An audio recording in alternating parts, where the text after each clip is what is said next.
maximum de beauté. Izy le olona nilaza fa ratsy tarehy Sisy. Déjà Sisy misaotra anao zahay nanaika anao ny pub placement de produit anay. Indrindra fa amizao akaiky ny Saint-Valentin zao dia ilaina ny manao beauté beauté. Salama tsisy fisaorana zany fa vola fitady fa za mbola tsy nahita vola andeha hitady anao. Dia izy moa no Ange maka ilay vidéo antsika. Coucou Ange. Action. Akaiky tokoa zao ny Saint-Valentin karakarao ny tarehinao indrindra amizao jiro tapatapaka izao mampiasa crème lumière na de tapaka aza ny jiro mazava ohatran'ny miangatra amin'ny alina ianao. Tia ndray crème anti-rival mahafaka asemporana aretirety-doha indrindra amile fananana ravavy reto. Coupé Ange.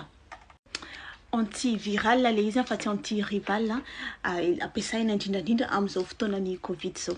Ilay soratrinareo koa ohatran'ny tsy nisoratana amin'ny tanana fa ohatran'ny soratana amin'ny tongotra.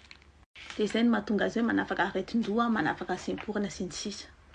Tia indray zany poudre MK. Iarana malala mantsy fa maty Michael Jackson fa raha ianareo zany no tianao représentony ety ambony tany dia tiano ampiasana fa mahafotsifotsy tsara. Sady efa kely ny sisa sao tara.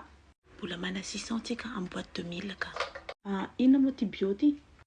Ny produit bio dia produit naturel tsisy zavatra chimique. Ty indray zany produit bio tsy nandalo laboratoire tsisy produit chimique fa to dia nandeha any anaty ala any zay to dia nisorosorona daholo le ravikazo dia natao anatiny ty.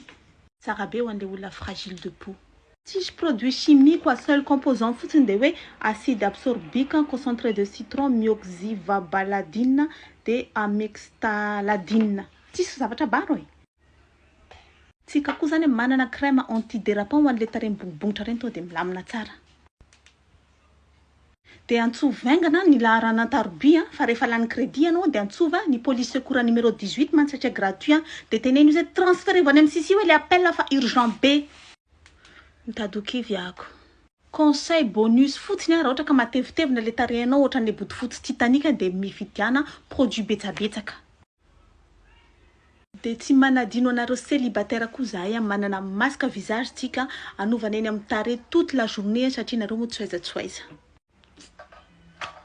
Manana crème antidérapant ndray tsika ho an'ilay olona manana visage somary mitete le gras.